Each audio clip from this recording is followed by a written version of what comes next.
And look at that. We are live. Yeah. Hello, everyone. Welcome to the Catan We Talk About Streaming podcast. My name is Funky. I'm here with my co-host, Ophelia, and a very special guest that is an awesome content creator that I look up to. So it's very cool to have you on. It was a pleasure building you a keyboard as well. This is Bowles. Look, hold on. Look, I keep it in arm's reach. Look. Hey. So for the audio listeners, the number one. For the audio listeners, Bowles is holding up a card that I signed that I included when I sent him the keyboard. A little memory pile. I keep a little bunch of knickknacks. Gotta keep your knickknacks close. And he keeps a picture of me glued to his desk. I do. True. She is glued to my desk. No context for the audio listeners. No, well, we sent him the sticker. All right. I like to imagine that she's actually taped to my desk, though. Yeah. Yeah. Well, she's there. She's actually hosting the podcast, taped to the underside of my desk right now. Very roomy. Just arms and legs dangling. All right. So we're going to play some Catan today, as we do. And I don't think I'm going to be any better than I was last time. I haven't practiced at all. I'd like to challenge you to something funky. Oh, yes, go ahead. I have played Catan a few times in my life, so I don't plan to be very good, but I think that there's a luck chance I might win in the off chance. I challenge you, the loser between you and me has to wear a romper on stream. Oh, okay. Well, I guess I'll have to find a romper. Ophi, do you have a romper? Do I have a romper?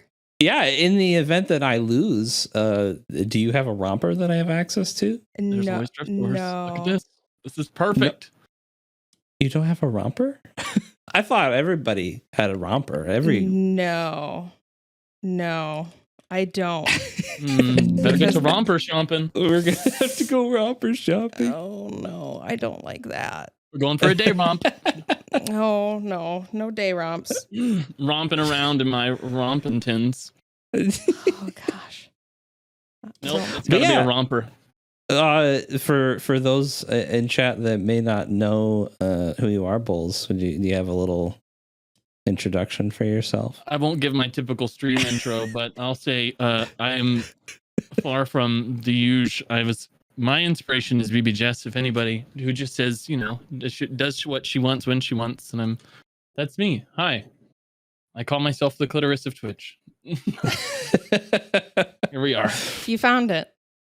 You found it. It's here. Congrats. It's right in the middle right there. between me and Funky. There it Yeah. is. Between the hot dog and, I don't know, Keyboards. a keyboard enthusiast. I don't know. Vowels. Bowels. You have no idea how many times people mispronounce that too. Dude, I get it. Oh. On the last podcast, I was talking about how, like, rebrands, I think, especially over time, it's just kind of necessary. If you just kind of change lanes, and I changed lanes because my old name was Funky Bass Buddy, and everybody called me Bass Buddy. Bass Buddy. So it was very like, I even leaned into it too. Like my old profile picture I had made had a fish in it playing a bass, and it was fun. But nobody can. The only thing that people do now is they say Funky HQ. What does HQ stand High for? Quality. They say high quality. Agreed. Yeah, that's. You could make something random up. I'm gonna be thinking about that now. Oh, no. Are you ready to get stomped? I'm ready. I can't believe you'd say that to your significant other like that. He said he Dang, was Funky, ready. how do you feel? How do you feel? He said he's ready. I'm ready. so ready. Oh, man. he's not ready. He's actually the only Funky one is that not hasn't ready. readied up. Okay, yep. I had to actually. There's actually a ready up button. Sorry. There is. Yeah. I have it's all never right. played this before, and I was already more ready than you are. Wow. That's This is fine. This is already going really well. Let me just scuff stream. What? Oh, you're still. No amount of preparation. There's always going to be something. For the audio you could go listeners, through all the letters of the alphabet and prepare yourself, but you'll never have enough preparation for H. No. Feels good on the whole, though. Yeah. Oh, sure. It looks like I get for to the go, audio I listeners, get to go first. she's resizing the window and making it look good for stream. So I always pick the worst places, and I never learned my lesson because I don't remember what I did last time that was so deeply wrong. So I think about it and then don't remember. You need lumber and brick to build roads, and that's really important. Lumber and brick. So okay. I'm gonna go here at the bottom of the board, and it's a pretty good spot. I'm gonna be a turd and put a road there. Okay, Funky, it's your turn now. Oh man, I was hovering over that, Funky. It's okay though, because you go last, you get to place twice. So it could be an advantage. That's true. Or not. I don't want to put myself on the outside of the board. I'm seeing a pattern here. You're placing it on the inner ring. He's looking at us like we have any kind of strategy at all. Yeah, no, I'm trying to think like, what did I do last time that was so bad? I don't remember. Hopefully I don't do it again. Right. No, this just seems dumb. You'd be surprised. I'll do it. I think our last guest basically had a monopoly on bricks. I can't remember. Yeah, because that's when he was all bricked up. Right. We learned, Ophi learned what that means. I'm placing another settlement? Yes. Yep. Ooh, easy. All day. So he's placed a settlement between our settlements. Sheeps. I feel like you're going to try to block us off. Oh, no, okay. All right. I don't know where I'm going to place a settlement. Just see what you're going to do. Oh, okay. It is. I'm going to be a turd and I'm going to go here. I can't believe this. So, Bulls, what is the story behind your name, Bulls? Because we've always been so jealous that you've been able to just get the name Bulls. Okay. It's one word. Like how? I've got a great story. It's wondrous. I was really poor in high school, and however, I paid for my own phone plan. So I was like always on social media because I paid for it and just kind of felt right. And so anytime a new social media would come out, I would immediately make like my name that I wanted at the time, which is called The Godfather. That's totally besides the point. That was the old one. And then I would take every car manufacturer I could think of, and then anything pothead related. And so bowls. I had bowls on a lot of different social medias. I would just do this. And then even though it's completely against the terms of service now, I don't know if people still do it or not, but back then when I was like 16, 17, I'd hold on to them for a year and then I'd sell them. And you would be surprised. I was selling like Snapchats for multiple thousands of dollars. It was wild. Life was weird. Damn. Snapchats? That's smart. Snapchats. Well, it looks like we have a question from Max Slayer. She wanted to know, where does Bulls draw inspiration for all his different scenes and raid videos? It's very unique. It makes me want to raid him to see the video. And possibly some butt Before you shaking. answer that, Bulls, it is your turn. So, okay. This is like Hot Ones where we're going to make you answer questions and also try to win the game. Or else you have to wear a romper on stream, so... Yeah. I mean, Joke's you can just on skip you. your turn. He wants to wear a romper. I lay this trap card face down. And I proceed to end my turn. So I, at least when I came to streaming and have been doing it for a decent amount of time, I had kind of made a decision that I would at least try to do something different. Whether that be everything I did or just a large portion of what I did. And so I at one time I had watched my biggest streamer I watched 24/7. His name is Sushi Dragon. And I wouldn't necessarily say he's like my biggest inspiration, but he's definitely somebody I watch the most. And boy, does he do some wild stuff. Does some absolutely insane things. But nevertheless, when he'd get rated, he'd do wild stuff. And I was like, I can try that. And so I just bought a bunch of webcams and I was throwing them around and I was doing dumb stuff with it. If you go back really early, you'll see it just started with me shaking my butt. That was it. There was nothing else. I was just shaking my ass. I was like, this is fun. So I remember the first time that I raided into you, and we were in a Discord call with some of the folks we were playing games with, and they were like, what the heck is going on? Mm-hmm. And I remember just laughing so hard because they're, you're very high energy and not necessarily what a lot of folks may be used to in terms of streaming, or when they raid somebody. Like, you put on a full like show, and I feel bad for you sometimes when you get raided multiple times. I'm like, God, he's not gonna be able to sit down for like 20 minutes now. Oh, it's my turn. Nobody's gotten any. That's because, ooh, you're gonna try to roll a 6 to get stone. That's gonna be tough. But I can build a road. Yeah. So how long have you been creating content? Because I know you've mentioned, high school and things like that, but how long have you been creating content on any platform? I've been doing it, I'd say, since I was 16. So for about, I'd probably say coming up on 10 years, I've had some type of job or making money some way from social media.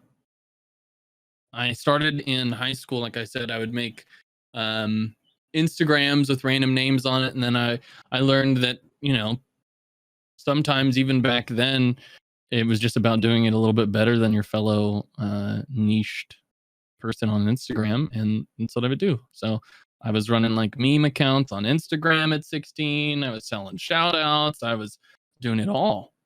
And it was a lot of fun. I enjoyed starting off like that because it teaches you a lot more about how algorithms actually work. Because you'll watch lots of videos everywhere about people and them explaining how they think the algorithm works or whatever. But it's oftentimes just guesses. It's never really what you can actually do to influence it on your side. And starting off super duper early in the Instagram game, where a couple 100,000 followers was a lot. You just you really picked up on how algorithms actually worked when it came to posts, and I think that translated really closely into. I went from there to I had started off on Vine. It wasn't anything big. I ended up getting to like 15,000 followers on Vine before it closed down. That was just me making dumb stuff. That's kind of really when I learned I liked making jokes, because I was pretty young. And then I joined the Air Force. And while I was in the Air Force, I did stand up, which is lost and found on YouTube. I've seen it before. I've never looked for them directly. But yeah, so then I went from there to streaming when COVID happened, and here we are. Years later. So you're saying there's some lost Bulls footage somewhere on YouTube of you doing stand-up? Yes, there is, absolutely. So we need to 100%. Put a bounty out for that, for somebody to go find that, dig that up. Precisely. I think that's a great idea. It would be horrendous. I mean, I think I was good at stand-up. I actually had regulars that would come to my stand-up shows. It was cool. It was definitely cool. So that was a lot of fun. I guess that wasn't really making content. That was kind of like literal live streaming. It's like IRL. Performing. Yeah, you are performing. It was cool. So that's how that worked. And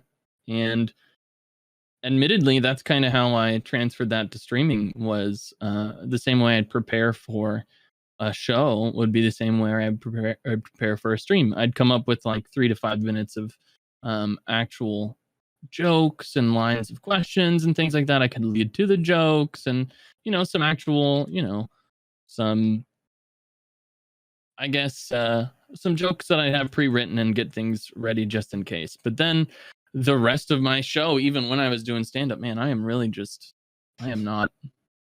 not doing hot.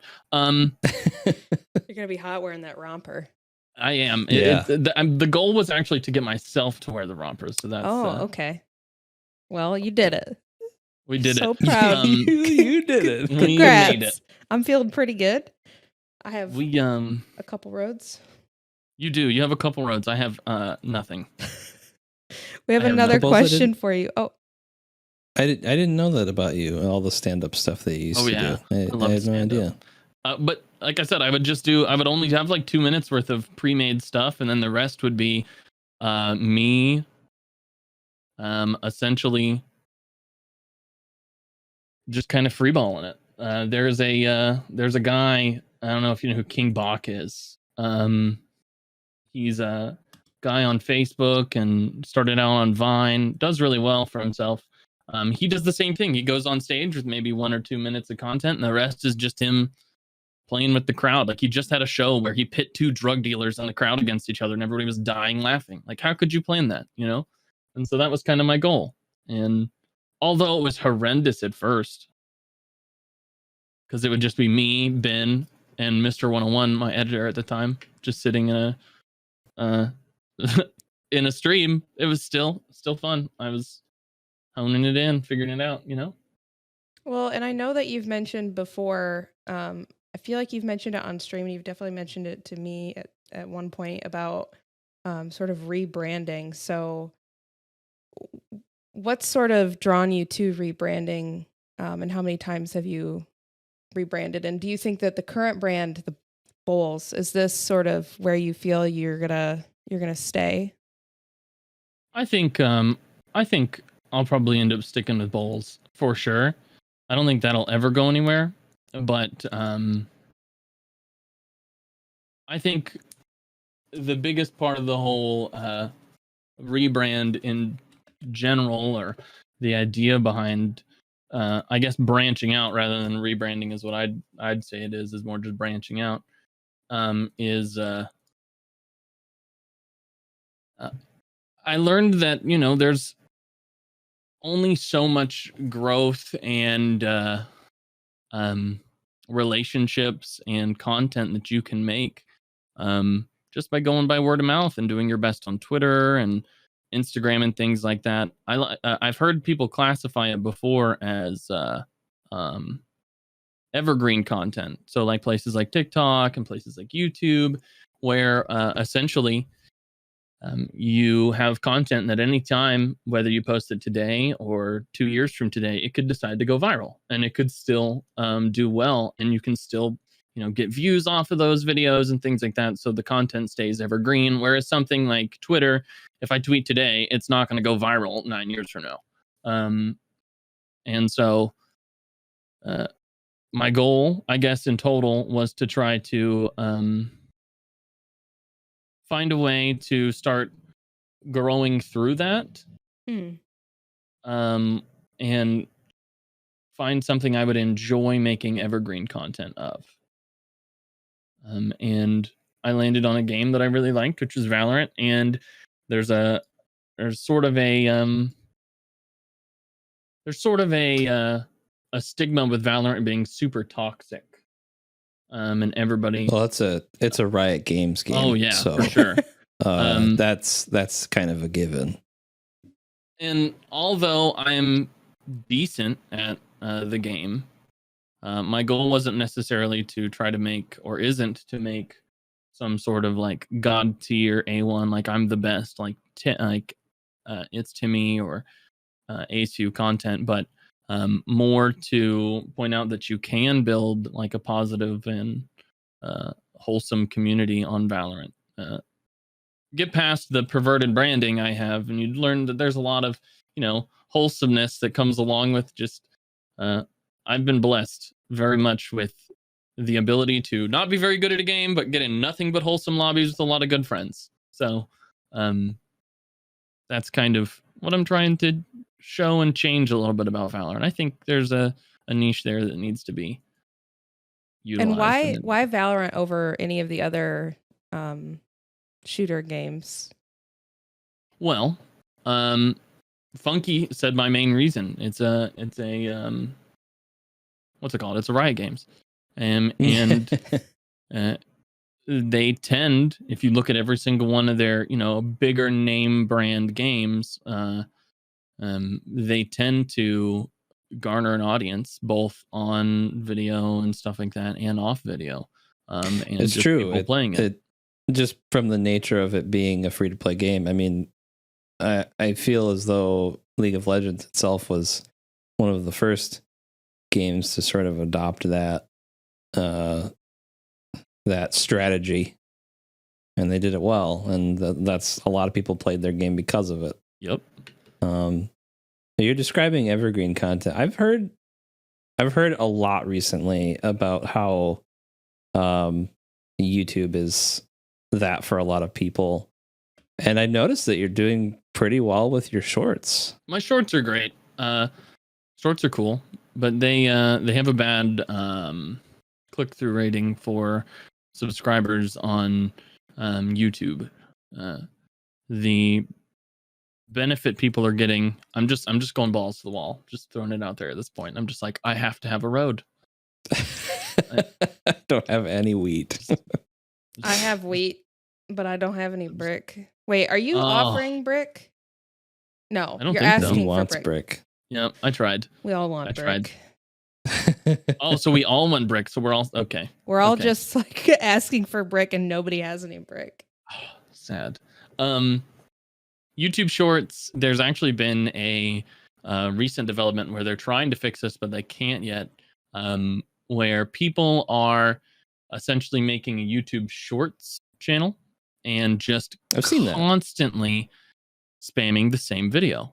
And there's these YouTube Shorts. I thought this would be interesting. Was YouTube Shorts is their system. I guess what it does for these people's channels is after eventually one of the videos goes viral, and boom, now they have thousands of or hundreds of thousands of views and subscribers based on one video. And so shorts just to I kind of say that just to say this, like, if people are gaming the system that hard just to gain subscribers, how hard is it to get a subscriber off of a regular video? And that I've enjoyed posting them, and they're great. But my strategy with YouTube Shorts is really just throw it at the wall and hope it sticks. That's kind of I literally how, said that earlier today in a group chat. That's kind of how what we've sort of adopted as our mindset moving forward for content. We kind of want to get more into YouTube and making YouTube videos, and a lot of the advice that I've heard online is that you just make stuff, just make it. Yeah. Like, don't my biggest hold up in making content is literally pushing record because I think about it too much. And I made a YouTube video yesterday, spent almost all day doing it, but I made a YouTube video yesterday and I didn't know what I was doing. I didn't know what I was going to be doing when I started it, but by the end of it, I knew exactly what I was doing, and I got to practice some editing and stuff. So like, it's all a win, like regardless of if the video gets any views, it's like, it was just practice, Yeah, I think it turned out really well too. Did none of us pick a port city? No, and I don't. Does anybody have any rocks or stone? I have rocks. Do you not want sheep? I'm offering you so many sheep. I don't really I offered 8 sheep. cards in return for one brick earlier. Well, we don't have brick. There's no brick on the board. We are not bricked up. I'll give you 1 stone. Okay. Oh, I guess. Thank you. Thanks. You're welcome. I'm going to trade those sheep in for a brick. We do have a question from chat from Jovahova14. He says, Bulls, with the constant twerks you do on your stream, do you work out to maintain your stamina, or do you always just have high energy? I'm gonna the blow twerking streamer that we know, maybe. I'm gonna blow smoke up my ass. You ready? Oh, okay. All right. Hot. I used to run half marathons. It was great. I'm so There sorry. you go. Ooh, look at me. I love running. Listen, I had to run while I was in the Air Force, so I was like, I might as well get good at it. And so I just got to the point where they wouldn't bother me about my PT tests because I was doing good enough, and I'd just run. I enjoyed running at the time. I do not anymore. Fuck all that. But So now you're I don't just think high my knees energy. could handle that. exactly. So like a bag of potato chips. I just- still run. I still go to the gym all the time, but I don't run. Nope. All right. Is there a way I can see what kind of cards you guys have? There's no way to do that, right? No. I No. didn't think so. I No. even like covered it up on my stream so you can't stream snipe me. Didn't So even notice you can't that. even see my cards. Yeah, no cheating in Catan, sir. I can't cheat. You Catan Yeah. cheat. It's not allowed. More Can't do Catan things. So you've mentioned a Mm. couple of streamers, but in terms of like getting onto Twitch, who are your, the content creators that you've sort of looked up to or that you've modeled anything after? You've mentioned BB Jess at the very beginning of the stream as well. And I feel like you've mentioned Ludwig before. Ludwig's cool. He just did something different and then stuck with it, and he built his own niche. Done. And now people copy him, which is great. But nevertheless, still, he is somebody I looked up to in terms of like building your own niche or whatever. But I looked up a lot more to BB Jess because if you go back far enough in her social media stuff before she blew up in that random video in November, she had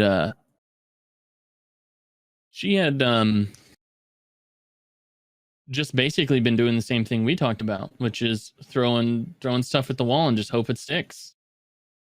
You And I can think see it's that. stuck Mhm. for her. Eventually it did, yeah. Yeah. How do I turn in random cards? Can I do that? If you Yeah, have so a sheep, a if you wheat, and a have- rock. So that's the only way you can turn in. Never mind. No, I'm done. so basically, if you have 4 of one card, you can turn it in for a different one of another card Without Does that being make on a sense? port? without being on a port. So ports give you the ability to do 3 cards for one card. Normally, you can do 4 cards for one card. That's how I've been getting brick this whole time. Because I keep getting a bunch of rock. Sticker. Well, listen, I don't want to give away all my... I don't really want to wear the romper. Yeah, and I've never seen him play Catan so seriously, ever. He just really does not want to wear the romper. He wants the romper. Can you Don't listen. imagine having to go to the bathroom mid-stream, but you're in the You romper? just kinda like, you're just going to poop. Well, his if pants? Just a catheter, that's all we need. Yeah, well, no, if it's number 1, Catheter you stream. just- if it's number 1, you just kind of... Men can kind of just, How does that out. go again? Just like I let want to it... make that noise every time now. It's gonna be like, what is that noise you make every time? I swear. Does that help You're out just at all? in the Like, yeah, it helps. restroom. you pull up to the urinal and you're between 2 dudes. Yeah, I imagine that would go over really well. That'll go well. Oh, look who has the longest Oh, road. okay. All right, yeah. peace. For audio listeners, she got longest road. Yes, I did. I got longest road. Currently, Ophi is in the lead with 4 victory points. Heck yeah, but you don't have to wear a romper if I win. There was no stipulation on me That's winning. true. I I'll feel just like brag about it a if- lot. Yeah, I feel like if you don't win, or if you win, then we don't have to worry about it. It's like the thing is negated. Yes, it just cancels it I- out. I think Bulls is frozen. Oh. Yeah, his power did a surge. Oh, good. Oh, I gotta roll my dice. I have 4 stone. Excellent. Excellent. That's helpful. Especially will when say- I don't have access to any wheat. Or I do Or- now. I only have 1 wheat and 1 sheep. Okay. And I will say, for the audio listeners and for those watching on Twitch, in order to make sure that the audio sounds as good as it can, I have turned off my air conditioning in my office. How hot is it up there right now? I am starting to get quite moist. Are you, I am regretting wearing a wig, and the lights are very bright, and I'm starting to feel. Are you swamping right now? I'm not quite swampy, but you know, it's not. It's not great. It's not great. It's warm. So I just wanted you to all know the sacrifice that I'm making for you is that I'm getting toasty up here. And I had it cranked all day at like a 70, which I guess isn't really cranked. But I had the AC blasting all day in preparation for this to try to just not sweat to death. So I'm going to get sweaty. I was telling Bowles before we started that it was going to be like being on Eric Andre, where I'm just going to be very hot. Oh, Ophie's done a very good job recently of showing me new things. And Eric Andre is one of those things. I didn't know. I mean, I guess I knew who Eric Andre was. I'm just really bad at knowing things sometimes. And like pop culture stuff is not always your strong suit. Oh, Max Slayer has asked another question. Question for the hosts. What made you choose your guests? Is it an application process where you're selected, or do you choose specific people to invite? It is a mix of both. So we do have an application that people can fill out to apply to be on the podcast. And then there's also streamers that we've personally reached out to as well that may not necessarily follow us on social media or know about us. And so we've reached out. And in terms of choosing people, like I said, it's usually streamers that are maybe not necessarily following us, but they're making waves in content creation. For example, one of our upcoming guests is going to be Mama Tamago, and she is somebody that I followed on TikTok for a long time, and she has made a really positive impact in the streaming community, especially when it comes to utilizing tools like Mix It Up Bot.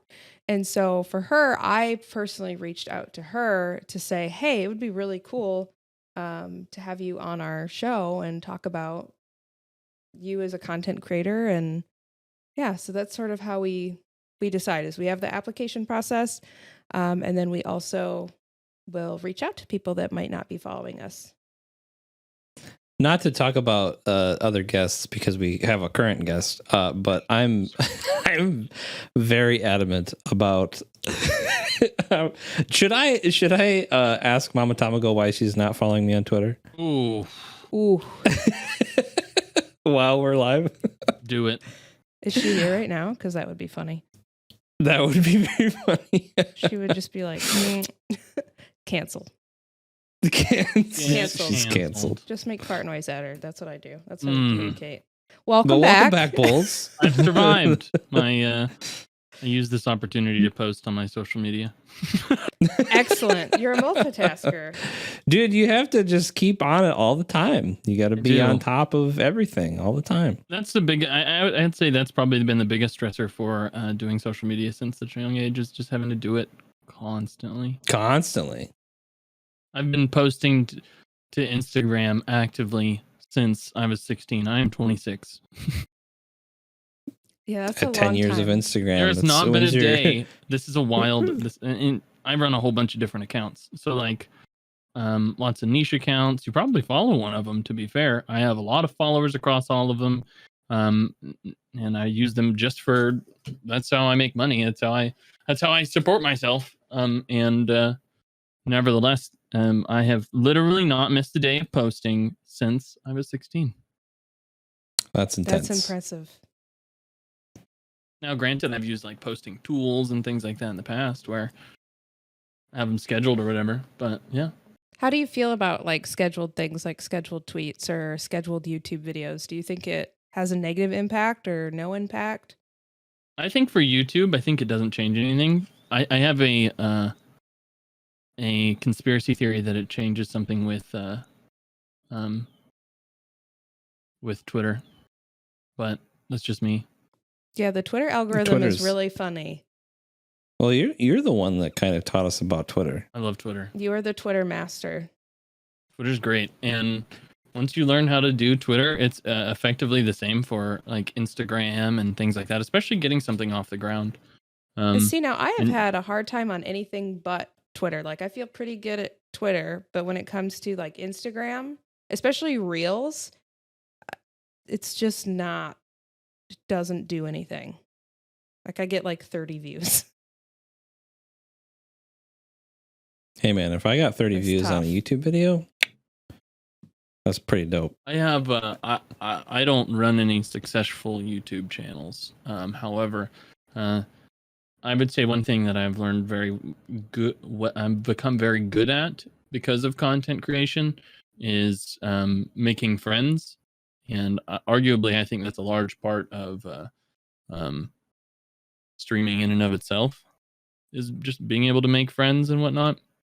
And I have made some invaluable resources when it comes to the YouTube community, and it's wild when you hear them say what they do to get views. It's very it's very easy, like the way they put it, at least. I have no idea still, but if you ever get a chance to sit down with somebody that does it for like a living, you should ask them what they do. It's really entertaining to hear their little tips and tricks for YouTube. You want to give me more than what I'm asking for? Well, I'm sorry. Thank you. Okay. I mean, that's fine. I'll take more. I Fuck. just figured that I did maybe the was wrong a one. goof. Yeah, I was like, I don't think he meant to do that. I You didn't. said You should YouTube have taken committee, advantage. and I thought, oh, YouTube Illuminati. Oh, yeah. So would you say then that networking is a really big part of content creation? Because I've seen recently on Twitter some people actually kind of like being satirical or even negative about the concept of networking and content creation, and that it's sort of like it's not necessary and that you should just make quote unquote good content. I hate the word networking, like the word itself. I think it overcomplicates things, because I feel like if you're going to network and like you're networking, you are networking to gain something, right? Inherently in our, Twitch and social media community of trying to grow as a small streamer in such a saturated thing where there's thousands of us effectively doing the same, we're inevitably going to be doing this with a goal. If you're going to be making friends, if you're networking, you're doing it for a purpose. And effectively, that's what a lot of people are doing. They're just trying to get a viewer. They're just trying to become friends with somebody. I found it super duper easy for me to just become friends with people and not really care about if they'd ever come to my stream or not. I always find it super entertaining when I'll become friends with somebody, or I'll meet them off of Valorant, or I'll meet them off of some other game I'm playing, or I'll meet them in somebody else's stream. We'll end up playing games together, and then like 2 months later, they'll follow me while I'm streaming, while they're streaming with me or something like that. And I'm like, see, it just proves the point. It's like I'm not, I don't know. People do it for the wrong reasons, and it's I think they miss the human part. yeah, And they that's focus it. on the numbers and not like the human part of things. Like I agree. if everything that I've done and worked on in content creation just went away, that would be a bummer. But like the people that I've met, and for example, Max Slayer, who's currently in the chat, I got to meet her in real life last week. And that was we got to meet that her. we I was there. I got to hug her, and it was so cool. Like that one person makes all of it worth it. Just imagine a bunch of those kinds of people. It's cool because you kind of surround you. It's kind of like when I go to PAX or whatever, like you kind of surround yourself with like-minded people, like people that like the same stuff.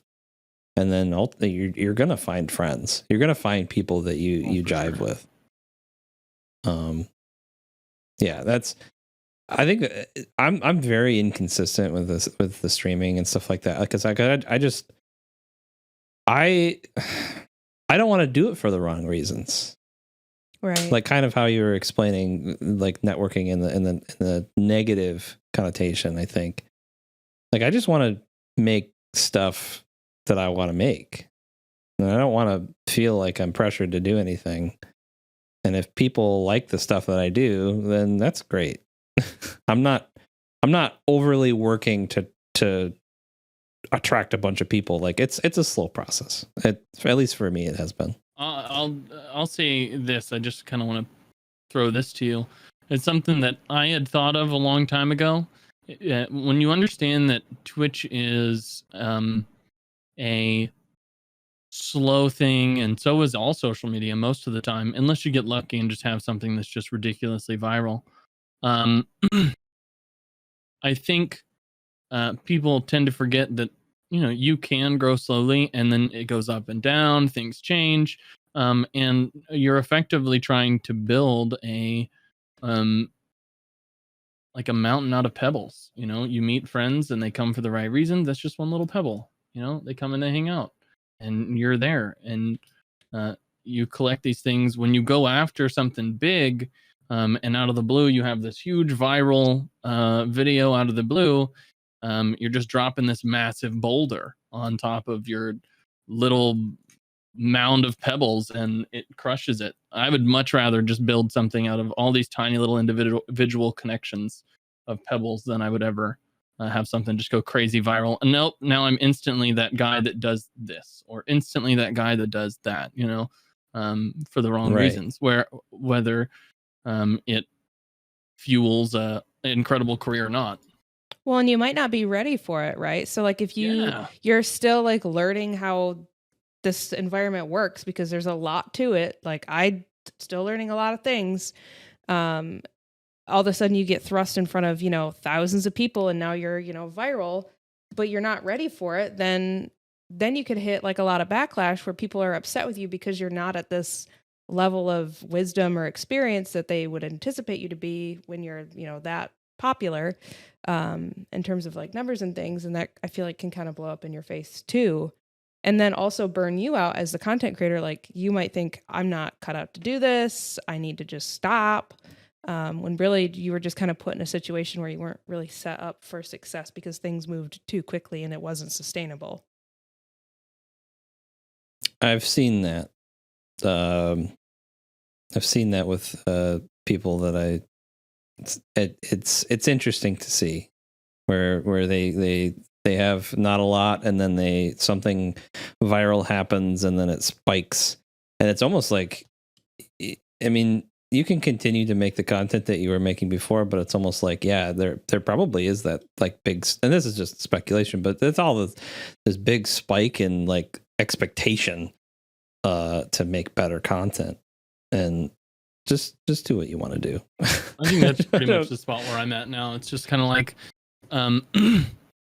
what I make off of like my personal Twitch and things like that, all of that's always going to go to any type of editing, unless it ever becomes like crazy. Like how could you spend something like what XQC makes on just editing and stuff like that? But right. I make my money off of all my other social media stuff. So like this is something I want to do. It's kind of like a hobby. It's a dream. It's, you know, something I want to work towards. And it's, I would much rather do it the right way, like you said, than do it the wrong way in any way, shape, or form. And I don't know. Sometimes people, they say some things that are kind of worrying, you know? Yeah. And I think we've got a good question in chat that's kind of related to this too, from our last guest, Adrian Plays. He says, Bulls, with your newfound fame, do you struggle to connect with new people nowadays? Do you feel like more people are trying to get something out of you? Well, one, definitely not any type of newfound fame or anything. Like, I just know how to grow, especially from Twitter. I like Twitter, and conversion rates make sense. You got to remember, I've been doing this for a long time, so like, I don't consider myself to be anything bigger than anybody in any way, shape, or form. Whether I start getting views on YouTube videos that I'm starting to produce or not, doesn't change anything for me. I think I've been pretty lucky to say that I haven't really had anybody that has, I guess, necessarily tried to use me. Now, I think that's in part to having the how can I put it, the skill and the knowledge to not put yourselves in that situation is half the battle, right? So like, if I, inside of my Discord or on my social media, was constantly, shouting people out, or, constantly trying to push for somebody else to grow, or constantly pushing something like that, or constantly at everybody, hey, go watch this person, or things like that. I think you put yourself in this big position where it's like, People expect it. Yeah, people expect that. People want that type of thing. And so my goal from the get-go was to change entirely from what people usually did with all that stuff to what I wanted to do, which is I wouldn't even at everybody about when I would stream. I don't even use my own link when I go live, like those types of things. So it's never like an expected thing. Even if I did shout out a friend or whatnot, I'd still be able to, in return, I feel like not be discounted as somebody that's just there to help you grow. I think that's a good point about setting expectations, and again, kind of going back to that idea of sustainability and making content and doing things that you can sustain long term versus, burning yourself out really quickly in any way. And I think that's probably an issue that a lot of content creators face, or at least starting out, is like you do a lot. But I think it's just like dating somebody, where like you need to present the energy that you can maintain throughout that relationship, that job. You don't start out really, really, really like over the top, because a year from now you're going to get burned out, and then you're going to hate it and you're going to walk away from it. Where if you take your time and you're paying attention to that slower, more authentic growth, then it's probably going to last a lot longer. And with, wanting to do that like evergreen content that you mentioned, and like YouTube to me, and what I've seen other creators say, is it's a long-term reward thing, where you're rewarded for being there for a long time. Like, you don't just wake up overnight and boom, you're viral on YouTube. Like, it can take years and years before anything, if ever, grows. I think that was the important part for me, to choose something that I could make that I would enjoy. Because there's oftentimes you make these series and you make this anything, and you find, oh, I don't enjoy making this, or any number of different reasons why you might not enjoy it, or maybe it just isn't something you could do all the time. Whatever it is, you very quickly kind of burn yourself out trying to do something you won't enjoy. So that was my biggest thing, was trying to find something I do enjoy. And Twitch definitely wants everybody to be an affiliate. Someone give me some shit. Because they just Daddy Bezos wants your money, Yeah. And that's the easiest way to do it. You just give it to you right up front. It's they make it fairly easy for you to get into the game. And YouTube is different. It's like you have to. You're rewarded way further down the line. Yeah, what is it? Like, you have to have 1,000 followers to get certain. It's like, I actually looked at it today. It's 1,000 subscribers and 3,000 or 4,000 views. Yeah, I will say my opinion on that is I think honestly that's easier than partner on Twitch. Arguably, that's just my sure. Well, yeah, because it's over time, it builds. Yeah, where partners and not. You can on YouTube. I just feel like you said, it's over time. It's kind of slow burning. You're probably going to go through a lot of iterations of changing your content. And overall, I feel like it's easier than Twitch is, you know? Yeah, it's a grind, and I feel like, you know, all of the I don't want to say, I guess the most successful videos on my YouTube channel are Twitch VODs of me building keyboards. Mhm. And that's because it's catering specifically to a specific like niche or a hobby. And everybody wants to know what this keyboard sounds like with this switch and these keycaps. Like that's what it is. And people seek that content out. And those videos, while a couple of them have 1,000 views or whatever, it's only for a small amount of time, and it's that little sound test at the end. People rush right to the Yeah. end, and they want to Mhm. listen to the sound test. They want that While clicking. it still makes me feel good because people are the thawk. People are clicking on the videos and they're watching them, and I have, you know, videos with X amount of views, and it gives me the good feelings. I just want to make more. Just want to do more. Oh, I feel that. I think since getting back from Florida, we've just kind of been like on this like, well, let's do it. Let's try and make content. Let's whatever it is, let's throw it at the wall, see if it sticks. Whatever it is, Make something you'd enjoy and has a purpose behind it. That's always Right. what I've tried to do. right? Whether it be to make somebody laugh or make somebody. I've really enjoyed making stuff that verges right on the edge of terms of service on pretty much any social media. Yeah. That's I like doing that because it not only in the most positive way makes people feel slightly uncomfortable, right? But it makes people grow because then they'll be like, oh, if he can do this, I can do. And then this wild idea that they had brewing forever all of a sudden comes to the forefront of their mind, and they're like, I want to do that. And it's like, okay, you could. Are you referencing somebody very specific that you may be in a voice call with right now? No, absolutely Because not. that's, I mean, so last guest, Adrian, was the first person to take a screenshot of the hot dog. You were the person that inspired me to even try the hot dog because you did the Snapcam eyeballs and mouth when you were playing Stardew. Mhm. And I was watching you and I was like, why can't I just be a hot dog? Because I knew that there was a Snapcam filter of a hot dog, and I just thought about just being goofy. And I saw that you were doing it, and I was like, well, so it's possible. It's not that, you know, wild and zany to think that that's something that I could potentially do on Twitch. And so I looked up YouTube videos on how to do Snapcam and how to make it work at OBS, and because I didn't know how to do any of that stuff. And then I still don't. I went and became a hot dog. So I mean, Meat Mommy is in part because It's kind of your fault. It's my fault. I knew it.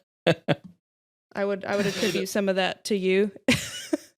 I don't think I ever would have, you know, when I started streaming, I had it in my mind that I needed to present in my human form with wigs and hair and makeup and do all this stuff, and that was the only way that I could, you know, entice people to watch me. And, you know, watching your streams, and it was just fun. They were just fun streams. I was laughing really hard. I had a very good time, and I was like, that's the type of atmosphere and environment that I want people to have when they hang out with me, because I think I'm funny sometimes. You are. And so I wanted to do that as well. And so watching you has really inspired me to be just very much myself. Like, just if I'm going to talk about farts a lot, then that's what I'm going to do, because that's what I think is funny. And it's working out. So yeah, I want to say thanks for you being yourself, because I'm sure I'm not the only person ever that has come into your stream and thought, okay, I feel like I now have permission to be myself and be funny, because it is possible to do that. Oh yeah, that, like I said, that was one of my goals, was to make people feel uncomfortable. It makes them kind of grow too, not in like a bad uncomfortable, but you know what I mean. They're just like, damn, if he can do it, I can do it. And yeah, because I'm not, you know, nothing special. I just like to do really, really wild things. So I appreciate that. It's and very I hope that impactful. it makes other people feel the same, where they're like, oh, now I can also be a buff potato as a streamer. Heck. And boom, Snapchat, Snapcam downloaded, and they're there. Well, we have hit almost the hour mark, so I want to go ahead and give everybody sort of a little bit of a break. So let's do, is 5 minutes enough or do you need 10? I'm down. Whatever. Okay. So let's do like a 5-minute break, and then we will be right back. All right. Take a little breaky break. Sounds good. Awesome. Adrian actually posed a really good question that kind of segued off of what we were just talking about. And now I have to scroll back up through chat to find it. Okay. Wait, no, that's the wrong one. Hold on.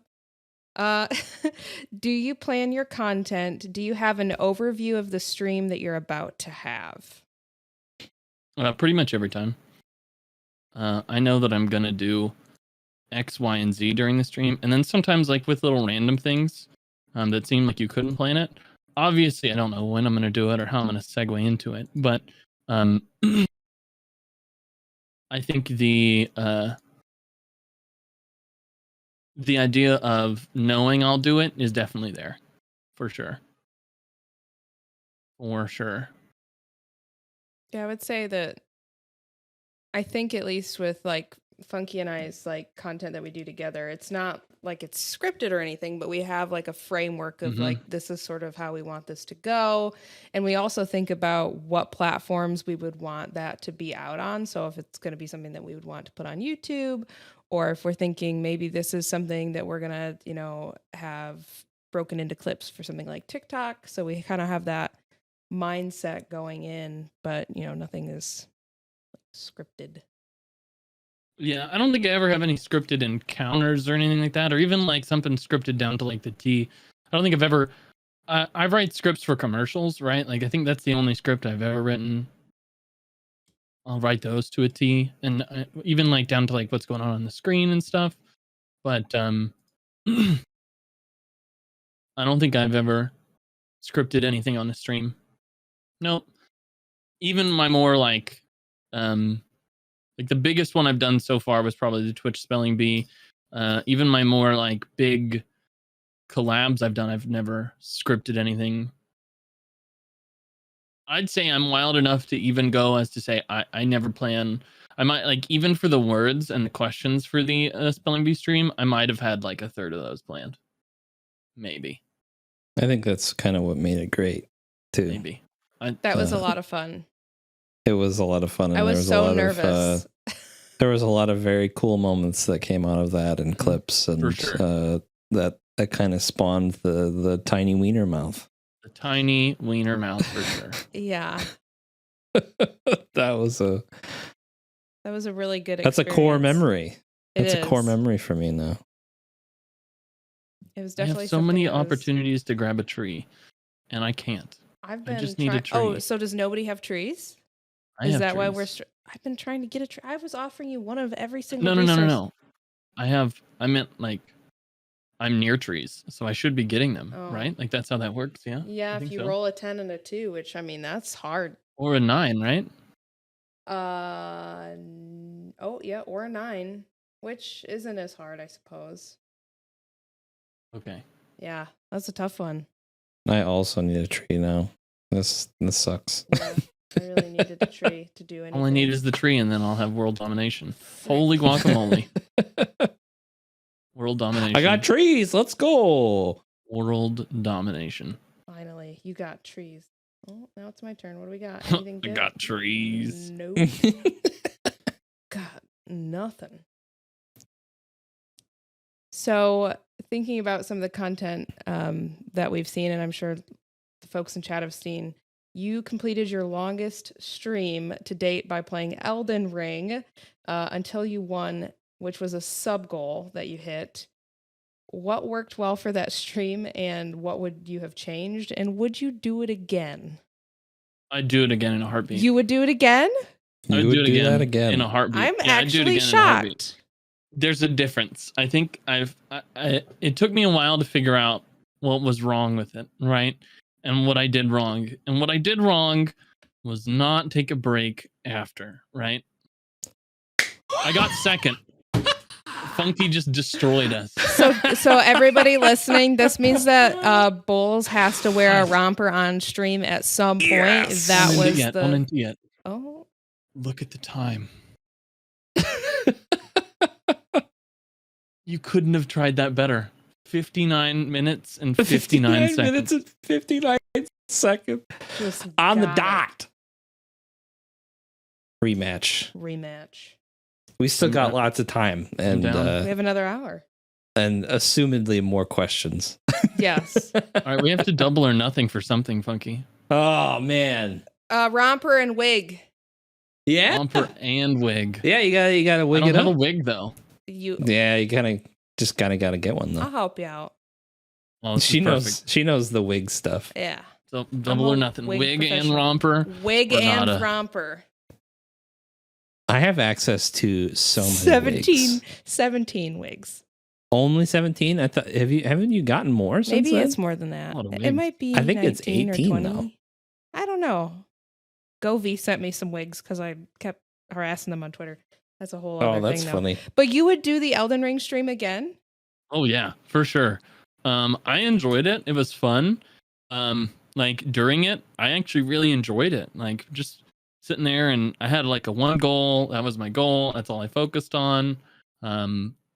But I think if I had to go back, I would do.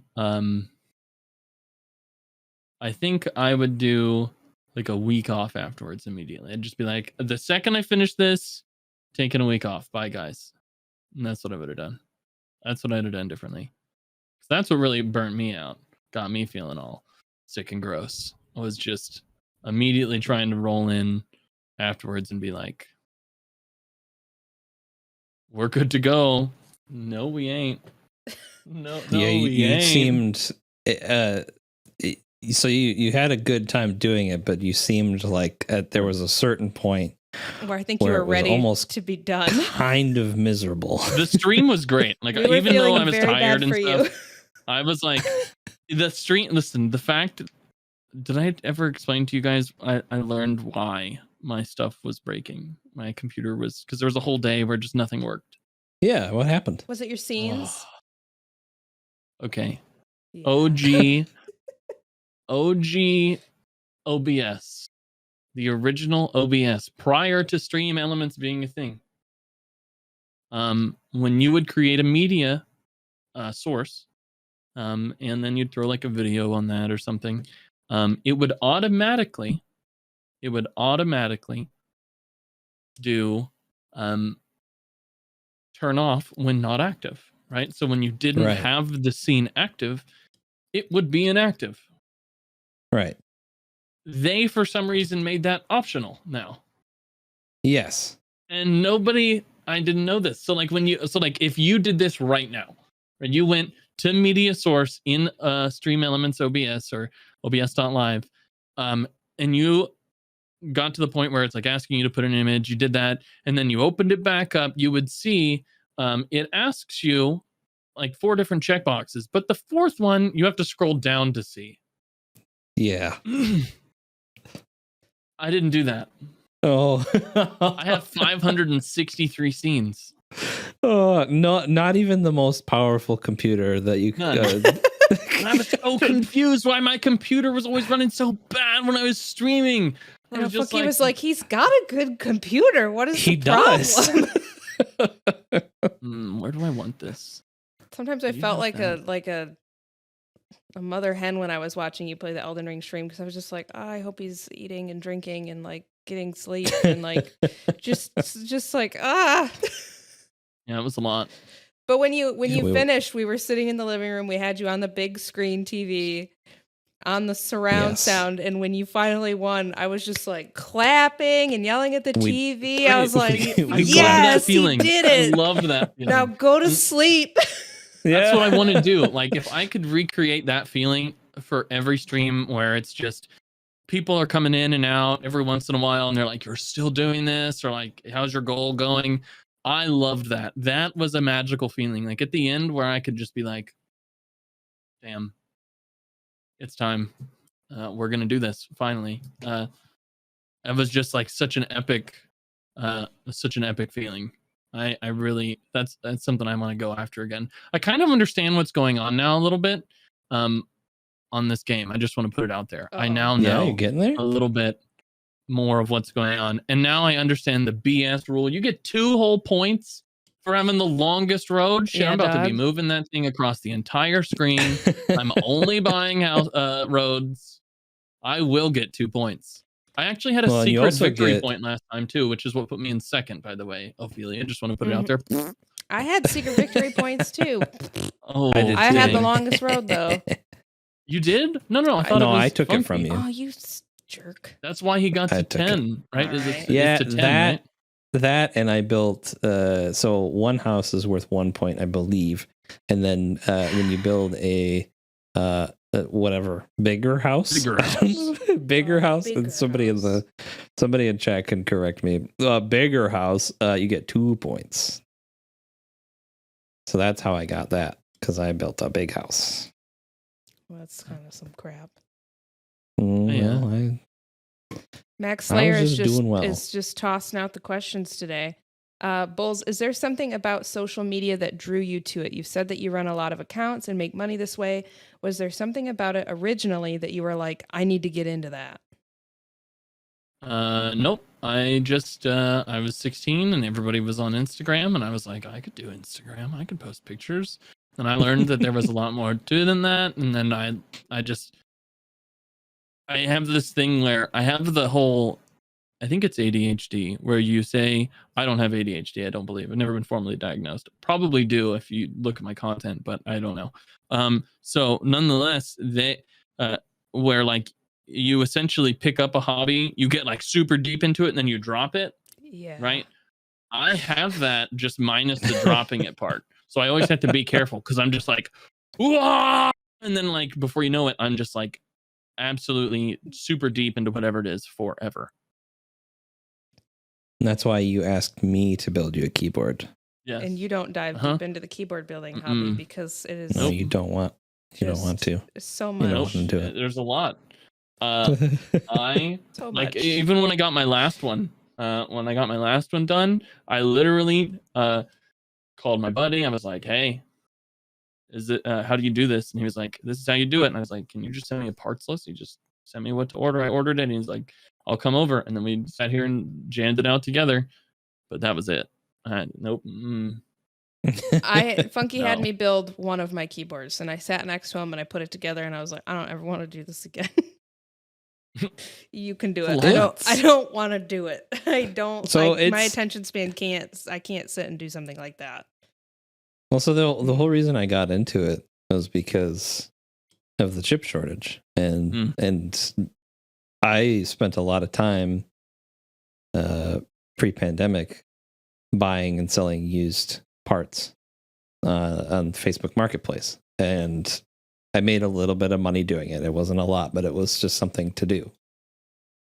And then when the pandemic happened, I couldn't do that anymore because parts were very expensive. So then I decided to Do just something even more expensive. well, everything. I think everything over the past 2 or 3 years has gotten more expensive. Yeah. I just chose a hobby that's like it has a lot of opinionated people in it.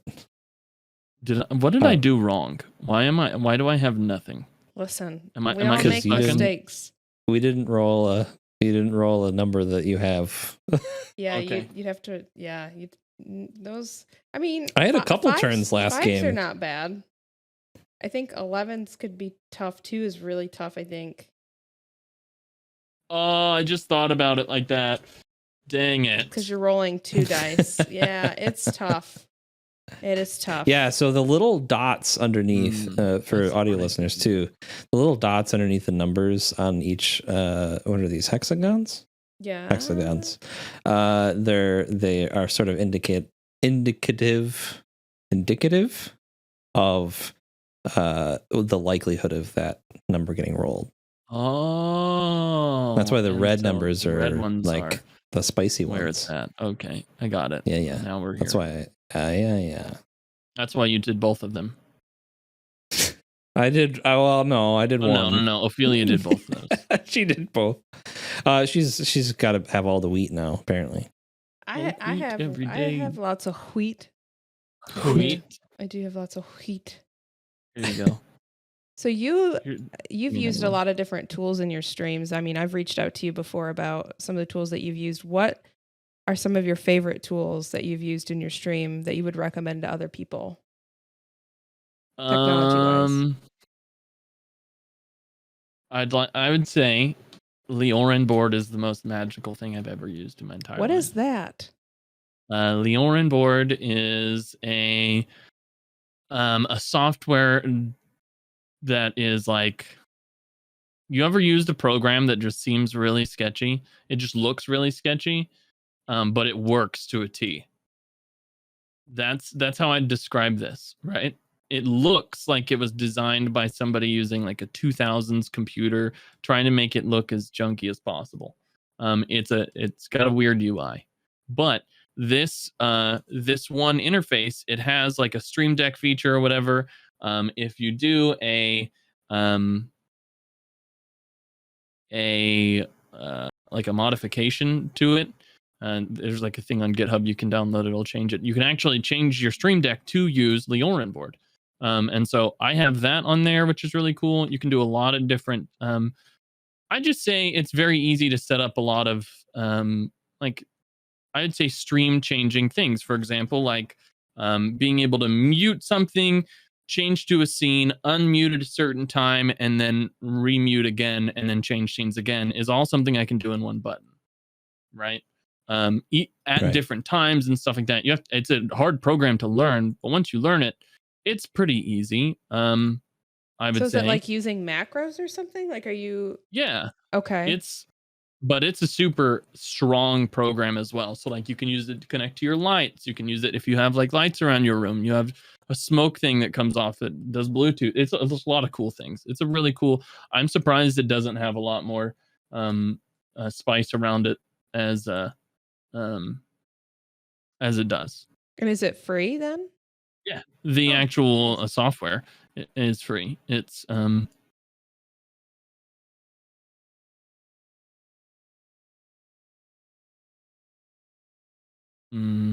Looks like Uber Smock has posted it in chat for us, the link. I don't know if let me pull that one up. That might not be the right one. It might be, or it might be. Yeah, it is. It's really good. It has a lot of different features. At face value, it's something along the lines of a I don't know. It acts like a plugin in some ways, but in other ways, it's really good. I've enjoyed using it, and it's changed a lot of things for me, for sure. Check that out. Harvarine Live wants to know, so you have 1 billion scenes. How the hell do you manage them all?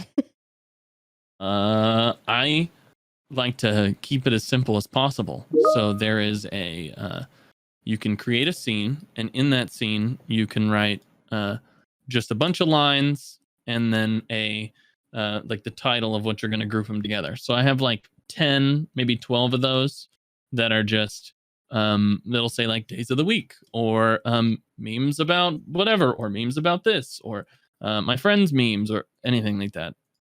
It's something super simple, but it works really well. Still sounds like a lot of work. Yeah. My stomach still drops when you stream all of your scenes. It's a lot. Choose a player to steal one random card from. Don't need. I think He has Obi more. is sort of speaking from experience in that. Oh, you son of a bitch! He took my brick. Because Bricked she's up. had to rebuild just what she has, in OBS after computer issues and whatnot. So I'm about to save both of your feel that. lives. I'm What? sorry, I have to interrupt before I forget this exact thing. Go ahead. The second you threw that out there, I immediately had a solution, and I have to find it. I'm sorry. Here it is. Do you know who Nutty is? Oh yeah, I've heard of Nutty. He has a plugin that he has advertised. I'll drop it in your chat, actually. It's a good YouTube video. This has saved me, I think, 7, 8 times.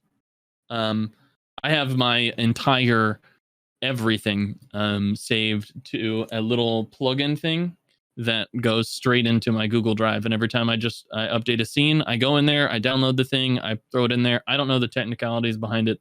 Long story short, If your computer ever crashes and wipe your scenes, you literally just go to that Google Drive, you drag, drop, boom, you have all your stuff back. Well, that's useful. There you go. Life changing. Look at this. Life changing. When I had to redo everything, I was so upset. But it also gave me the opportunity to do things better and clean things for sure. up, which was nice. But yeah, it was still like a It was very, a traumatic very experience. unhappy. It's Did never a not fun like thing that. to wake up to. Ever. No. Never. Not a. I wouldn't wish that on anybody. Yeah, no. Technology can be. Well, luckily she has me fun. to take care of that stuff for the most part. Not the not like I don't want to mess with the software stuff, but if there's a hardware issue, like that's kind of where I come in. That's where I shine. I've had a lot of hardware issues with this computer over the years. It's awful. I've enjoyed it. It's been great. Or a year now that I've had it a year. But man, whatever board I got is like some experimental BS nonsense they didn't prepare for before they released it to the public, I guess. I have so much issues with it. It's like the creators thing. I only got it because it has 15 fucking ports at the back for USB. Nice. Yes, 15. I was like, yes. And I use every one of them. All of them. Yep. You have to. That's something that I run into as in terms of it being a limitation with my computer, because I have a mini ATX system, and I can't just plug in PCIe devices. I can't just have capture cards, like internal capture cards and stuff like that, which would help, because I typically now I have two Sony cameras that I want to hook up, and it's just a mess. I wish that I could just be able to plug it all into one, because Elgato I know makes a capture card that's like 4 inputs. Yes. And that would just save my butt. Listen. Let's take a moment. When you hear people talk about capture cards, I think the funniest part and the coolest part is how you can tell how early on they were into this, and like how early they got into making content. Do you know what a dazzle is? No. The first capture card people were using to get gameplay from Dazzle? A dazzle. If you Google it, your brain's going to be exploded. Dazzle recording device. I don't know how else you're going to get it. They are so old, but that's what you used to have to do for like the original when Xbox 360 was the deal. I'd say that's when I first started making stuff. I would have little videos that go viral on Instagram and Facebook. It wouldn't be connected to me in any way, shape, or form, but just dumb things. Oh, I was such a horrible content thief back then too. I would just jack a part of a YouTube video and throw it up there. You mean featuring? Yeah, featuring. You Excuse featured. me. It's called Yeah, featured, feature. not content. Content. That was great. So this Featuring. thing looks like the club end of a of a freaking golf club, man. It's like we upgraded from that, and then the next one that came out that everybody got was the Hapog HD PVR. Yes, that's okay. So that's when So you were one generation sort up. of got into it. You were one generation up. Hapag, Hapaji, whatever. I don't know. Whatever it is. Poggers. That's like everybody says Boggy, Doja Cat, Woggy. but everybody knows it's Doja. Who calls Doja Cat Doja? Doja I mean, that's Cat? what it is. It what? Stop Yeah. it. If you go to No. her, if you go to No. her stuff, she says Doja Cat. She says a lot of What? things. She's. I don't know what to Doja Cat. believe. She's a troll. Did you know that her fame originated from an online chat room? An online chat room? An online chat room. Like chat roulette Like or with something? Sort Yeah, of what- like that. My somebody made, there's a YouTube video about it out there. There's like it's like almost like Omegle, except like it's been around forever. There's like little live chat room for people to hang out in, and she used to go on there all the time and sing for people, and that's how she grew on social media at first. You've upset the chat. They say absolutely no. Omegle? There's no way that's how it's pronounced. So I know there's Omegle and I know there's Chat Roulette. No, it's Yeah, not Chatterbait either. Chat roulette, yeah. As much as I wish Chatterbait it doesn't was, sound good. It was not. Doja Cat, if you're watching this, I love you. We do like Doja Cat. We do like Doja I would Cat a be lot. flattered if Doja or You never know. Doja Doja Cat Cat. ever. You never know. Listen, Honestly, I had been watching a television show, and I learned that I was being watched by one of the people on the television show. yeah. Now Do you want friends to with talk them. about that? Fucking wild. It's so cool. Yeah, It's you should so weird. tell us about it. I think it's so cool that like he follows me on Twitch as well, So which cool. I don't. It's so cool. Yeah, I just thought it was neat. It was I love the it's internet. a neat situation for me. I did the same thing in when FaZe was getting big. My original Instagram account that was actually like for me in high school, it was horrible. I was followed by FaZe Banks. I thought that was cool. It's just my claim to fame. Look at that. Your FaZe Banks. I got followed by FaZe Banks. I was nobody in school cared because nobody was in the same like mindset, but I was like, FaZe Banks.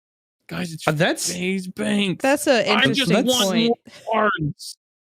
yeah, that's an interesting point to kind of bring up. You know, we kind of for a little while, I think Ophi and I can both agree that we kind of struggled with the fact that, you know, we have IRL friends and then we have our online friends and streaming friends. And there, for most of the IRL friends, they have zero interest. They don't care. Nope. Mm-mm. And that's okay. So we kind of struggled with that for a little bit because we were like, why don't you care? Why don't you care? And then we just kind of got to the point where it was like, it just actually doesn't matter. Mm-hmm. Like, it doesn't, I don't. It's still hard for me because I was one of those people that was on Facebook a lot and like to share like things going on in my life. And like I never post on Facebook anymore because the majority of like the cool things, in my opinion, that are going on in my life are things like this.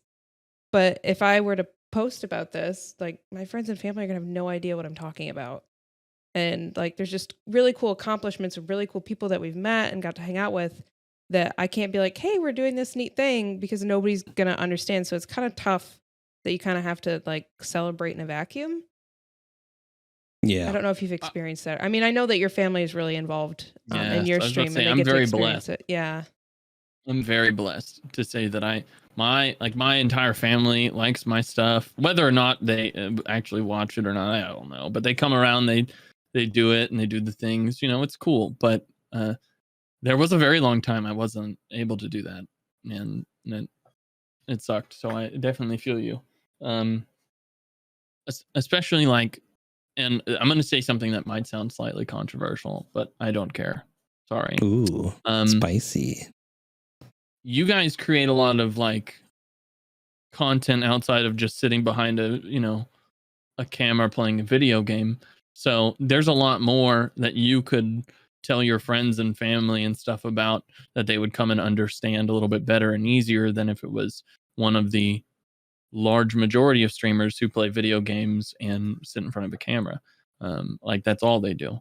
I mean, I know I do that. I'm not judging anybody. What I'm saying is the people that do that mainly don't also have that added benefit of being able to explain to a friend like, hey, I tell jokes on Twitch. You should come watch. That's basically what brought people in my life to mine was, I just make penis jokes for like 3 hours and people laugh. You should come watch.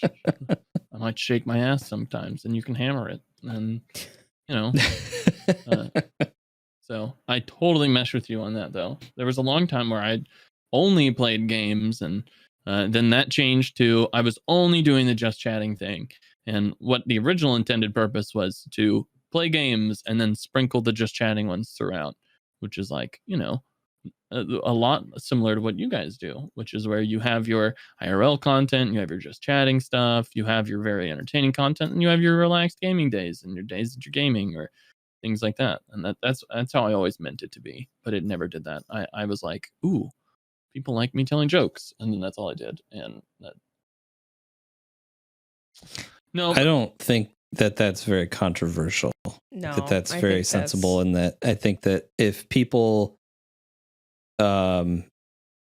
don't want to say this and make it sound mean to anybody at all ever. But I think if you purely focus on one form of content and you aspire to be, somebody that plays video games for a living, like that's cool. The likelihood that it'll happen is pretty slim, but I think that just like what we were saying earlier, just whatever sticks, man. Just keep making stuff. Make stuff that you want to watch, and make stuff that inspires you to keep making more stuff because of either people's reactions or your own personal benefit from it. So whatever it is, just do it. Just basically what I'm saying is just kind of just do it for yourself, like, and it's very cool to be a part of the communities that, I would say even both of us, all three of us, I was saying both as in like Ophi and I are one person. Are we a singular entity? Yeah, Should we are we a singular entity. We usually travel in a package. But I think that all of that, yeah, Mac is right. We're very fortunate. It's very cool. It's very like, again, meeting a bunch of people and like-minded people. There are the times when people come in and you're kind of like, the vibe doesn't match, and that's okay. But I love sort of cultivating the communities and stuff, because I don't necessarily want to focus too much on building a community necessarily, because I think that's another thing that should just kind of happen organically. Mm-hmm. I agree with that, for sure. But it's definitely one of my favorite things because we get to meet cool people.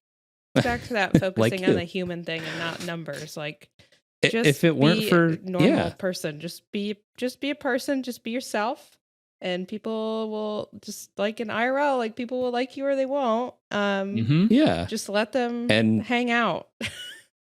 And I think if it weren't for just that, I mean, we wouldn't have met people like you. It's just cool all around.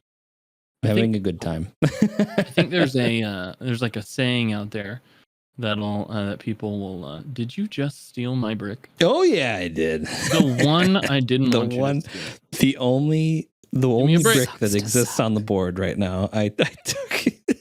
That means you have a brick. I might have more than one brick. Oh, he's so bricked up. No. This is your only wheat, right? Right. If I sit there. No! Dang it. I don't know what this does for me. Hopefully it does something good. Maybe.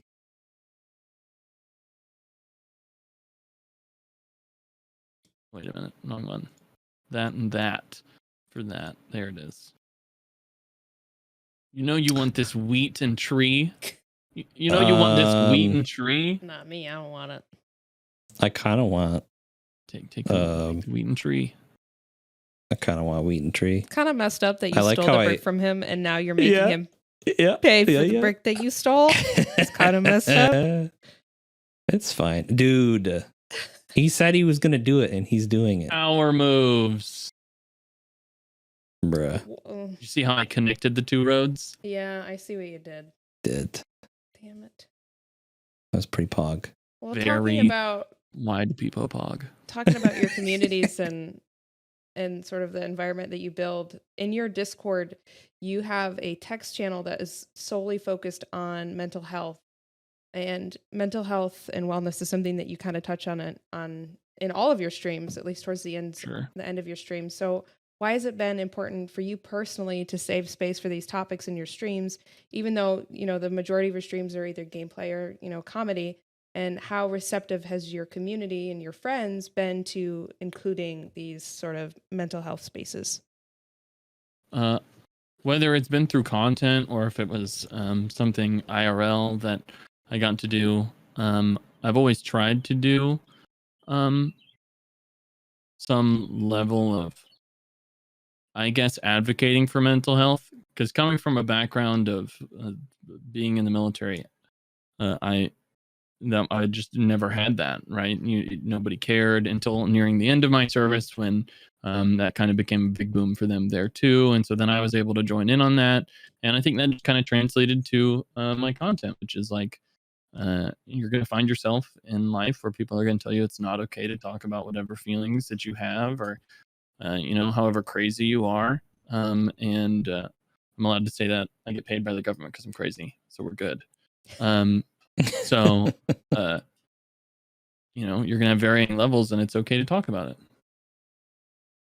So that was kind of my overall goal, was to make sure no matter what happened, I could feel like that person that somebody could just spitball something random at, like, I think I'm going insane, XYZ, just a random message, or maybe come talk to me about whatever.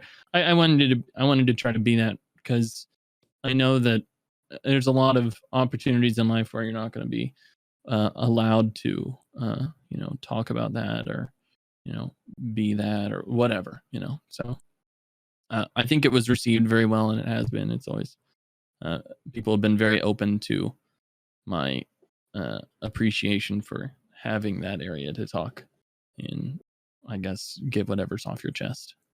And have you ever felt, when you do sort of become this person that's welcoming those types of discussions, do you ever feel like, I'm going to throw out the word trauma dumping. Do you ever feel like somebody is trauma dumping in a way that is negative for you? Have you ever dealt with that situation? If so, how do you deal with that carefully and gently with somebody that might be, you know, giving too much information potentially? So I think there's a large difference between trauma dumping and then kind of talking about through your feelings, right? So like, if you approach somebody, and you ask them, "Hey, can we talk about whatever it is?" And then like you even tell them, "Hey, this is what I want to talk about." I think that no matter what you lead up after with that, as long as it's pertaining to that, that's fine. But I don't think I've ever experienced really anybody trauma dumping. I've always made it very belligerently clear, kind of, whether it be the vibe I create or the community that surround me, that there's a time and a place for everything. And maybe while I'm sitting here telling penis jokes, it's probably not the best time to bring up some very serious topic, or throw that out there, because it's a very vulnerable situation that you not only put me in, but you put everybody else that reads that. And you never know how many people are reading or who's reading. So. That's fair. Yeah, I've not experienced it myself, but I've just noticed that, like, in a lot of people's like chat roles, it'll say like no trauma dumping. So it makes me think that that's something that happens regularly. It does. But I have not personally seen it or experienced it myself. But I know that you do create like a very safe space for mental health. So I didn't know if there was more of that occurring for you or not. No, I don't think I've dealt with it. Um, I mean, as bad your as some content people is have. it's pretty good it's pretty easy to avoid it. Oh 'Cause yeah, you're for sure. constantly, it's not the vibe you put off. I mean, I think normally that kind of stuff happens when people are more susceptible or vulnerable to it. That people are not saying that you're not friendly, because that's not that you are. But it's like people that are like overly friendly, and then it's like, well, how was your day? And then it's like, bleh, bleh, I'm just going to tell you everything. Mhm. It's like, I mean, that's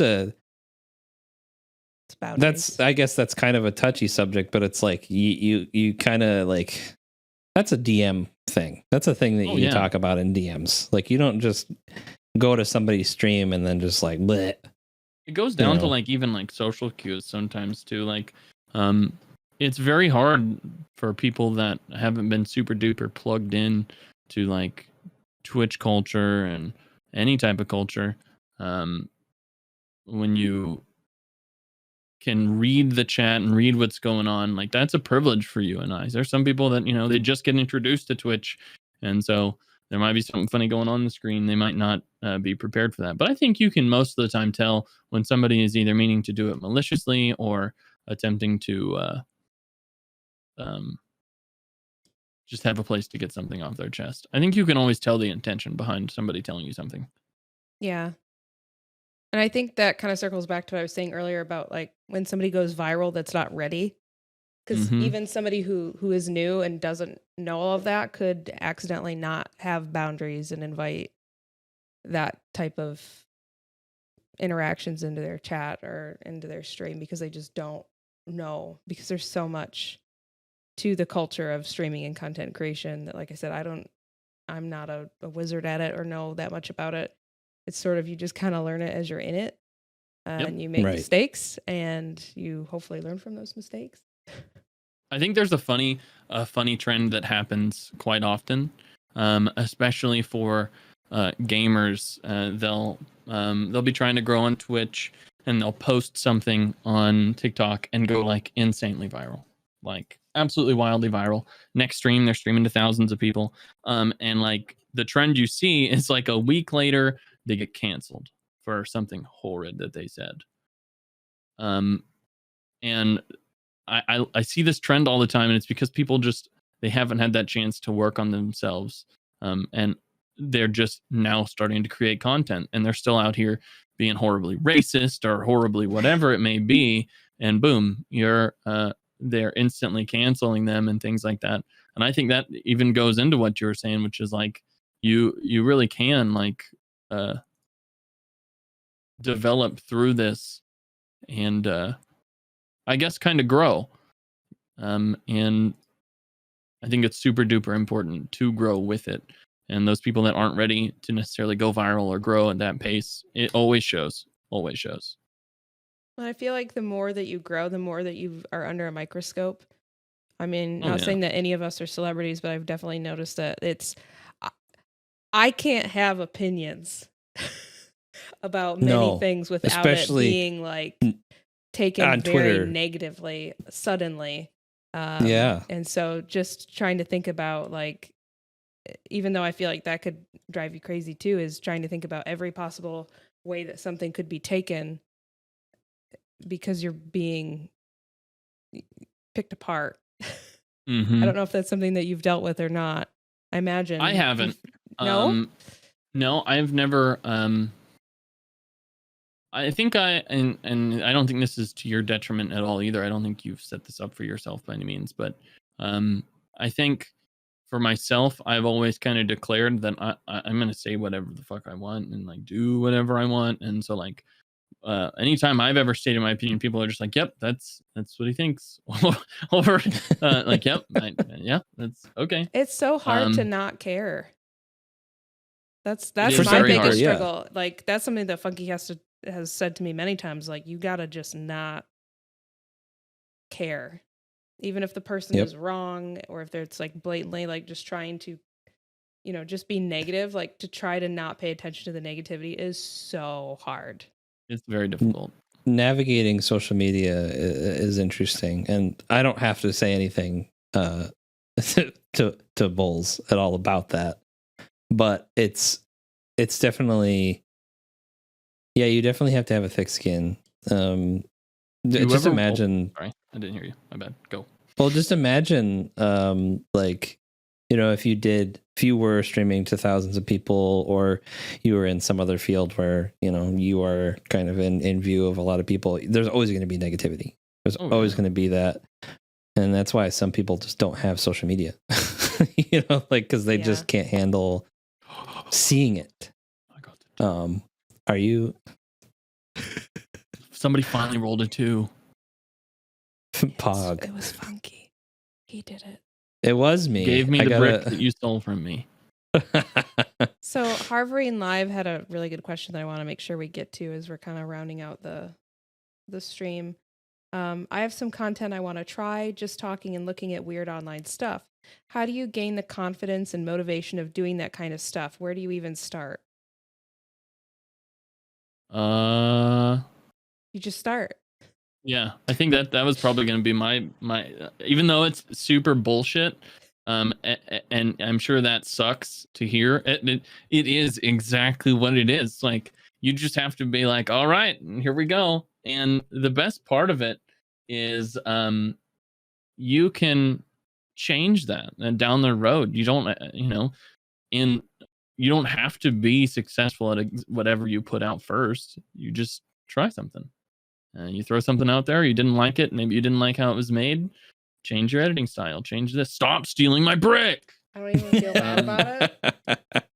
And just don't feel bad about trying whatever feels like you want to try. Yes! Suck it, I got my brick I back. did it again. I do again. How? No. Give me the brick back. Baby got brick. That's literally the advice that I give Harv every time we talk about it. You just got to do it. I'll give you the hard. Just be uncomfortable. Yeah, I'll give you the hard answer. As long as you still question why you're not doing it, you won't do it. Right, and I sort of referencing yesterday when I started making a video, and then I didn't know where it was going until I knew where it was going, and then it just happened. Like you just do it, and you don't you can't think about like that the not starting thing, like without, you just have to do it. You just have to, if you don't do it, then nothing's ever going to happen. And that anxiety is very real. I experience it every day when I think about something that I want to make or something that I want to do and that it doesn't happen. You just kind of have to do it. Like that. It sounds like BS, but it's literally just like, just force yourself to do it. It's uncomfortable, but just do it. Some of the best content that I think I've ever been a part of or made has been things that I was very uncomfortable or nervous about. For example, Balls of Spelling Bee. I was sweating bullets and terrified because I was like, I'm not a character. Like I'm a hot dog, but like that's just me with a hot dog filter. So the idea that I could potentially need to like play a character was so stressful for me that I was so nervous. And then it ended up being a really fun experience for me. And things like that. Yesterday, I was in somebody else's stream just talking to them, and they were like, "Will you be my BRB screen?" And I was like, "What?" And they just pulled me to their Discord and like turned my camera on, and then told me to just pretend to make infomercials for 10 minutes. You did it, and I was so nervous and uncomfortable, but it was actually really fun, and I'm glad that I did it. She literally talked about poop for like 10 minutes. Okay, you want to hear one of the wildest ways I have learned I like to make content? Yes. Testing it on random gamers. You have a voice chat in a video game for a reason. And let me put it out there. This is going to be your toughest crowd. If you can make somebody like you and laugh inside of an online video game, Twitch is nothing. It's true. I was hot dog water in Call of Duty long before I was a hot dog. It is. Not to tell everybody my Call of Duty information. Nope, you just doxed yourself. Oh no! Does anybody have any wheat? Nope. No. Not getting my wheat. Nope. Stealing all my damn. I don't have any wheat. I'm getting my wheat. Fine. Nope. Damn it. Oh, look at that! I really wish somebody would roll a 10 or a 9. That'd be really cool. Do you have a brick? Nope. No. Okay. I'm past that point. I don't need bricks. Oh, okay. Dang. Fine. I don't need bricks to win right now. Look at how confident we start the recording with. I just want to play Catan to get better, and now he's like, I don't fucking need bricks. Dude, I'm on a roll right now. Wrecking him. You are. I'm about to have to wear a romper and a wig. Yeah. I'm looking forward to that stream. I'm down. I'll send it to you. I'll pick one out and send it to you. Do you have a romper already? No, but I might get one. I'm down. Oh, okay. Can it be denim?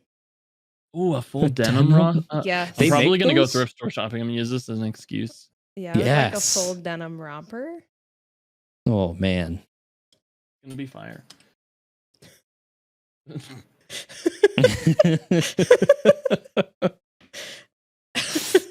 Yes. No. Yes. So, as we're sort of rounding things out, how do you measure your own success? I think it depends on what lens you're looking through. If I'm looking for my own personal success, am I having fun at what I'm doing? Right. That's how I measure my own success. Is am I having fun, and is it being received well? Well can be any number of things, whether it be views or whatever, but it's never a number. And if I can tell anybody to change one thing about how they do it, is don't set goals with numbers. Now you can celebrate the numbers. Hell yeah, celebrate the numbers that happen, but don't set goals with them because you'll drive yourselves insane. You will. Absolutely. Do you have any other advice? Because that was going to be one of my last questions, was what advice do you have to fellow content creators? And that's kind of a big piece of advice. In the words of one of the greatest creators of all time, just do it. Just do it. Just do it. Yeah, for real. Like Harv was saying, he was asking, how can I get comfortable with doing it? You just got to do it. If you'd asked me in September that I would be hosting a spelling bee with a bunch of random people I had never met before, I would have told you were crazy. Made no sense. Do you have any more plans for things like that? Well, for sure. Yeah. Once I get my schedule down with YouTube and how I want it done right, which I think is going to take some time. I've already allotted several months to figuring out exactly how I want to do the do YouTube and post things, so on and so forth. Basically, how I want to grow on YouTube, and essentially, I want to get to a point where I'm comfortable with what I'm making, and what I'm making is being received well, and then I'm going to go back to. I'd like to say what I'd like to call kind of like full blown trying my hardest, which is where I'm just nonstop coming up with cool ideas and different game shows like that and constantly collaborating. Right now, I've kind of slowed down a little bit so that I can pick up YouTube and figure out how YouTube works. And I've spent so many hours in the car and in my room just listening to YouTube videos and making friends. I think that's the hardest part of all this is we talked about it earlier with networking. I have a small story when it comes to Valorant. It's happened to me recently. Was if you're doing this with intentions of making a certain friend or making something in return for whatever, I don't think it'll ever happen to you with what happened to me recently. So I decided I wanted to make Valorant content. I wanted to push that boundary, and I knew that it would, help me a lot if I could make some other friends making Valorant content. And so what I didn't do is what most people would do is they'd reach out to all these big Valorant content creators, and they would end up basically getting nowhere.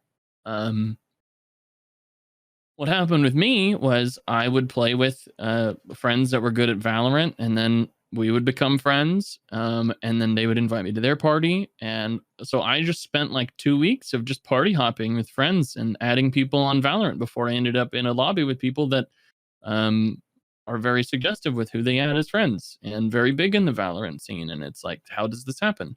And my personal opinion is through intention of what you're doing. Like, I'm not sitting here trying to make friends so that I make big known names in the Valorant community, but because I didn't, and I'm just hanging out and vibing playing Valorant, I wound up in parties like this. And I had a really cool experience recently where I wound up in a party like that, and we became friends. They started helping me with Valorant content, which is why I think it's going to do well, and why I've kind of benched a lot of it and kind of hedged my bets, but they ended up getting me a Riot Buddy, which I know for you guys probably makes no sense because you don't play Valorant. But no idea what that means.